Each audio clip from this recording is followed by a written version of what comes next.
So that is a problem. And of course, one of the government scheme on the innovation pipeline, which actually is a representation of what's happening within the healthcare. What kind of projects are being funded? Bioinformatics is it's an enabling tool. But look at the kind of projects which got funded. Look at the kind of work happening on the food tech side. 8 startups. Then you see, neonatal is an important part. But what I'm saying is that there is a total disconnect. How many cancer research? There are only 5 projects which got funding, and this is just one scheme I'm talking about. So the priority has to change.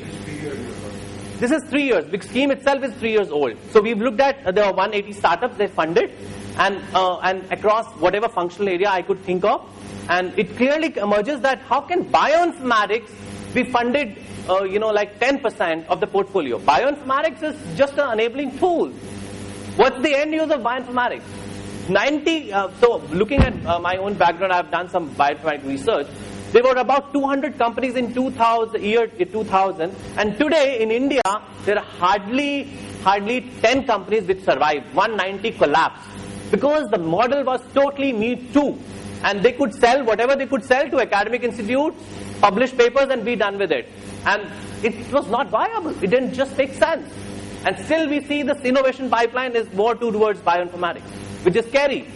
Because this is a reflection of what actually will come to the market. And this is again just one scheme I'm talking about, but I'm sure the same can be extrapolated. So I'm not going to touch base on this. These are already largely covered. Also, one sorry state for, angel funding in the life sciences sector is far less than venture capital. Whereas the nature of the sector is risk.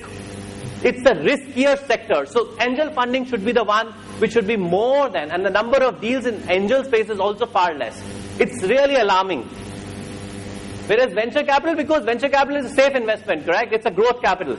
Sampath would agree. Venture capital is risk capital. Yeah, but at least the kind of investments, these are, if you look at the portfolio, these are essentially to scale up the services, to scale up the product where there is traction already,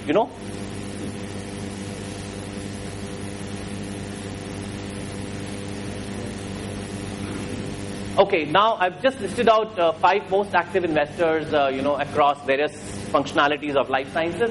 I think I don't want to get into that. With that, thank you so much for giving me an opportunity to share some. These are edible spoons. I remember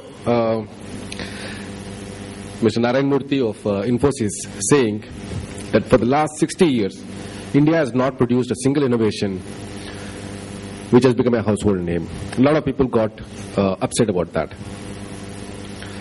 I, as an innovator with an innovative product, having suffered the journey to where I am, I know why innovations are really taking a long time to come up.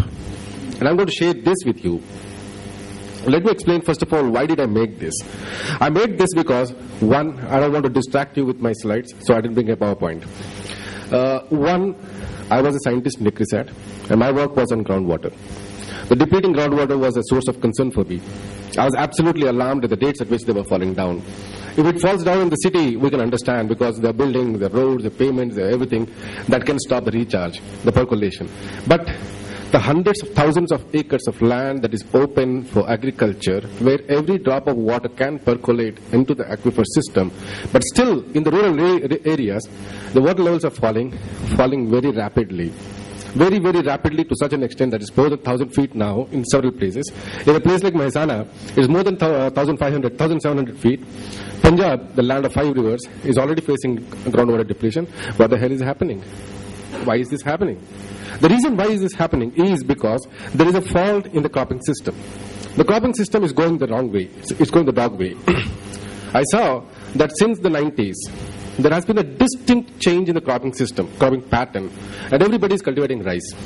Rice. Every year, millions of tons of rice is rotting in the warehouses, and every year 200,000 hectares of rice is getting added. Why are we producing so much of rice? The nation would certainly not have been worse off if so much of rice is not cultivated. We certainly would have been better off. Look at the sad irony. On social consideration, farmers are given free power. More than half of the power goes to agriculture sector. Is it really social? What happens is, groundwater is getting depleted. Farmers are leaving farming or living their life. Is this social justice? Are we doing a social justice? Why are we giving so much of unbridled power supply to the agriculture for the water to rot in the warehouses? To give you an understanding, a kilo of rice requires 5 cubic meters of water. 1 million tons of rice, so many cubic kilometers of water. It is rotting in the warehouse.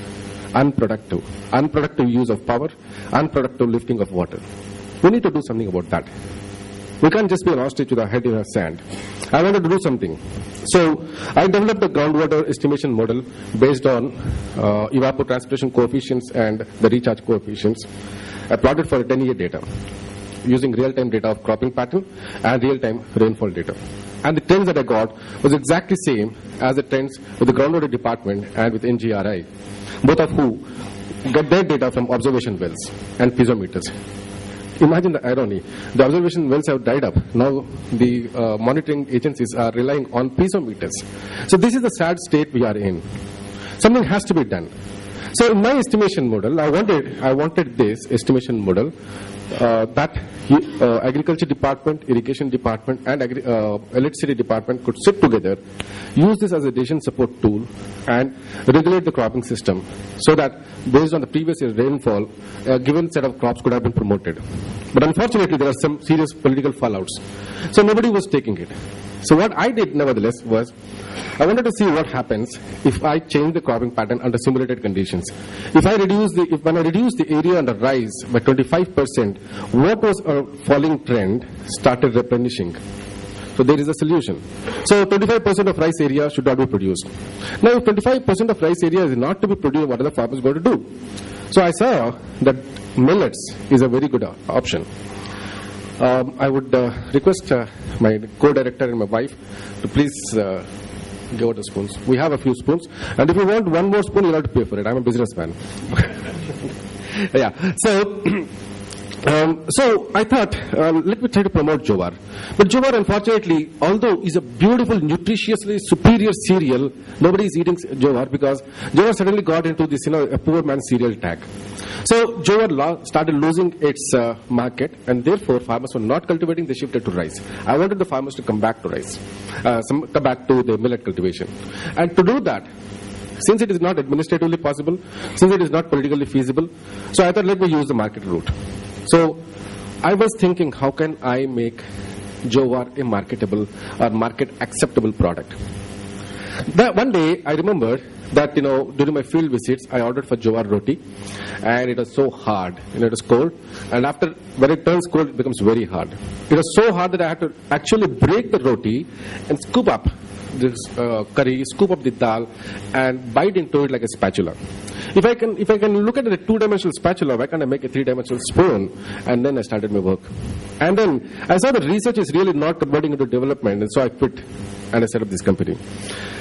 Now, this is the journey I wanted to share with you. I realized that being an entrepreneur is like taking a bungee jump. In a bungee jump, what you do is, you tie your legs with a rope. You take a plunge. You start from a given point, you go down, down, down, down, down. At one point, when the rope reaches its maximum capacity of tensile resistance capacity, it propels you up. And the point where you start from, you actually end up to a much higher level. The variation, the marginal difference between the point where you have started to the point where you end up is your gain. Here, this analogy is not just that. The rope, before you tie it to your legs, you test it. That is market research. And then you tie it to your legs, and that is tying up with your partners, creating a team. And then you take a plunge. Now, as typical to any innovator, this guy's head is full of helium. The helium is ego. The helium is, boss, मैंने बना दिया, कौन है यहाँ पे दुनिया में जो बना सकता है? That kind of a pride, that kind of an ego creates the helium. And the helium is giving the opposite direction force. So your body is not really going down maximum to its tensile strength. So twice, thrice, I kind of bobbed halfway down. I didn't come up. So somebody pulled me up. Okay. And then the partnership that I was talking about, is essential that we do a proper research on the partners. I actually had a tie-up with one partner and I had to break up. The lady was abusive, humiliating. I couldn't tolerate. I quit. Although it was my invention, I couldn't just tolerate. So I quit. And after I quit, that lady realized that she can't run the business without me. I mean, she's got a car but without a steering wheel. Okay. So they called me back and sold the shares back at par value. The understanding is that I pay them back whatever amount they have paid. So now it's back on my head. Wapas chipak gaya mere ko. Khair, but I'm still very happy that my invention is back with me.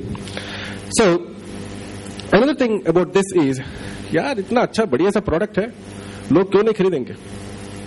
In other words, I didn't do a market research properly. I should have seen that I am competing with disposable cutlery. And disposable cutleries are not purchased by you all. None of you here would have ever purchased disposable cutlery. It's purchased by the food service provider.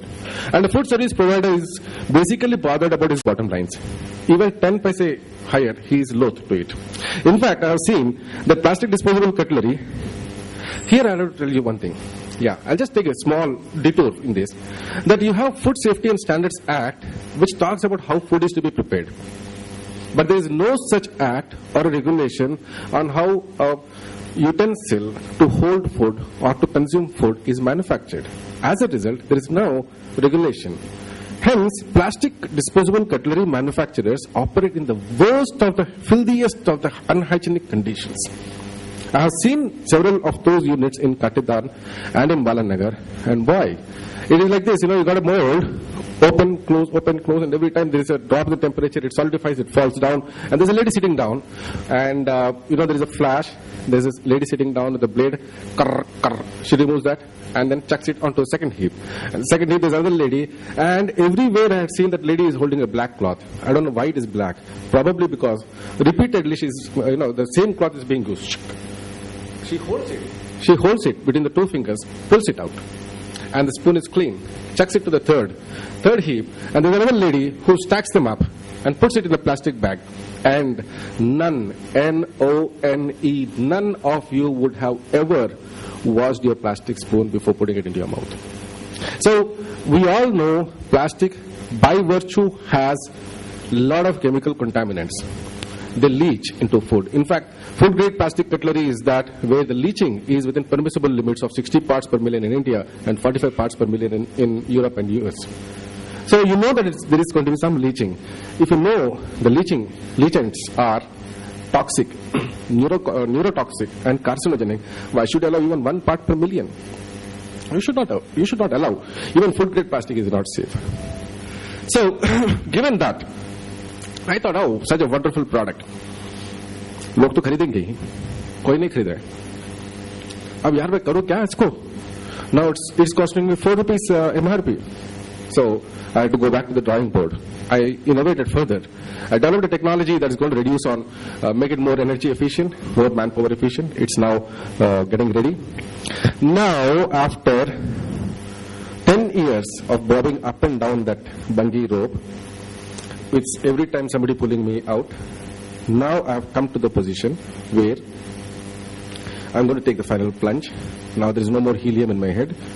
I'm not saying, oh, well, this is the best of the products in the world, and if you don't buy it, boss, you're a fool. No, I don't say that anymore. I used to say that.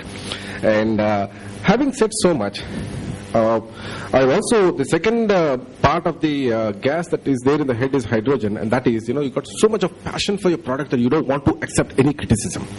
People say, yaar, ye to na acha taste nahi hai. So I feel offended. Now I realize that customer is the boss. I got into entrepreneurship because I'm going to be boss of myself, but I realized, no. When you're an entrepreneur, you're not the boss of yourself. You got thousands of bosses. Earlier you had only one boss. Now you got to deal with thousands of bosses, each being a customer. Okay, so every customer has got a specific taste, or it is edible. So it has to be, taste has to be of priority. So now I'm working seriously on that. I'm working with a chef and trying to come out with good ideas. The greatest part about this product, a little bit of helium perhaps, please. The greatest part about this product is, this product contains no chemicals, no preservatives, no additives, no fat, and still it has a shelf life of more than 3 years. How did I do that? I studied the biscuit and I basically started with biscuit technology. I realized biscuit technology is good for biscuit, not spoon. So I made the difference. Now I've been able to come out with a lesser cost product. Since biscuits, when you put it in water or put it in any liquid, they simply drop off. Our product won't.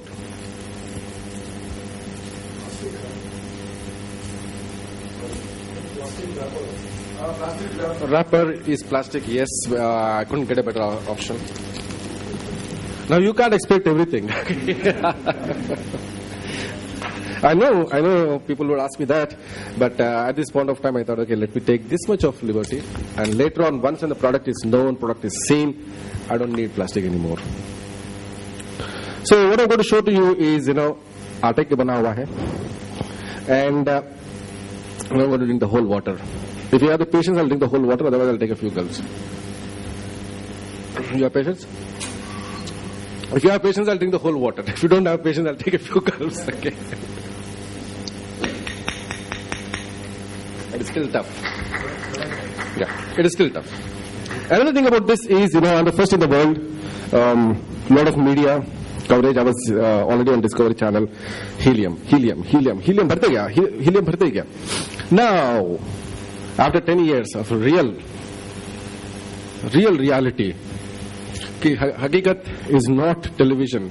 Hakikat is not newspaper coverage. Hakikat is not Discovery Channel and BBC interviews. Hakikat is I should sell this. Hakikat is if any of you have got 1 spoon each which is free, and you come back to me asking for 5 more spoons, then Hakikat, yes, I've been able to do it. Okay, so, but we've been able to make it, and Cafe Coffee Day has already started. Hyderabad airport has taken a few spoons. Day before yesterday I delivered. There are a lot of inquiries coming from abroad for technology transfer. Perhaps it will be of interest to you. It is patented, and as is the case with the Indian Patent Office, it is nearly 10 years. 2010 I have filed it, about 5 years, and still it is on the examination table. You are attorney. Huh? You are attorney, not a it is not attorney, it is that they have that thing, system generated. Did it in 5 years. I got my brand registered in just for 18 months. Brand registering. I'm telling you, it varies from attorney to attorney. No. Copyright is different and patent is different. I'm not talking about copyright. My brand is already registered and I've got it. So I have seen patents getting registered for a biosimilar product within 48 months. I have 48 months is 4 years, boss. मैं 5 साल बोल रहा ना, आपको और मेरे फर्क 1 ही साल का है. 4 years was bad because when I filed it in PCT, okay, I got my the comments within 6 months, within 7 months I got it.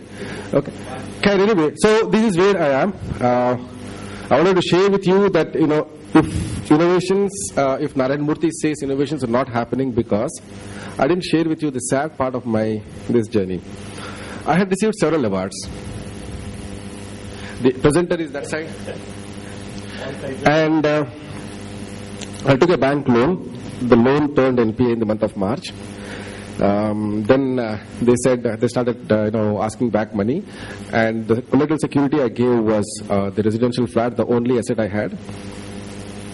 They knew that is the only asset I have, and then they started pressurizing me for paying up. My business has not yet started. I was just getting money enough to pay the salaries of my workers and the rent. And bank was really screwing me.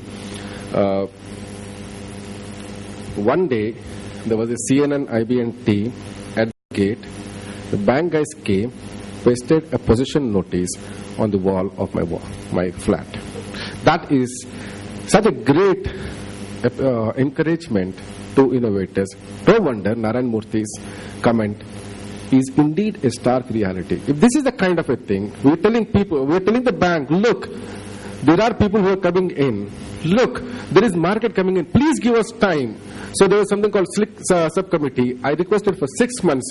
Said, okay, 3 महीने में करके दिखाओ. यार 3 महीने में क्या होगा? चलो 3 महीने का राहत तो मिल गया सही. So I tried running around, but couldn't.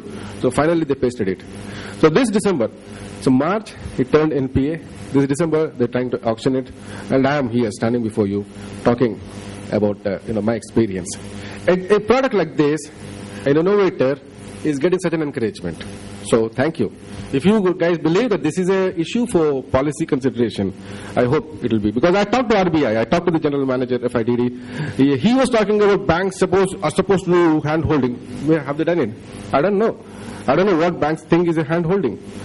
What I understand is a hand holding. What RBI thinks is a hand holding. But here I am, standing before you with a possession notice, with an impending auction or the very flat where I am residing. Anyway, this is not for sympathy. This is for you to understand that this is a stark reality, harsh reality, which will certainly kill any enthusiasm of an entrepreneur. Thanks. Dr. Arora, Professor Bakshi, ladies and gentlemen, though many of the points that I have included in my presentation have surfaced during earlier sessions, it's my personal feeling that it would not be redundant to have a focused view on the growth challenges of high-tech entrepreneurs. That too when it is coming from the horse's mouth, that is the entrepreneurs themselves. Just before jumping to the growth challenges, I touch upon the general operational issues which are important for growing in my presentation. So I begin with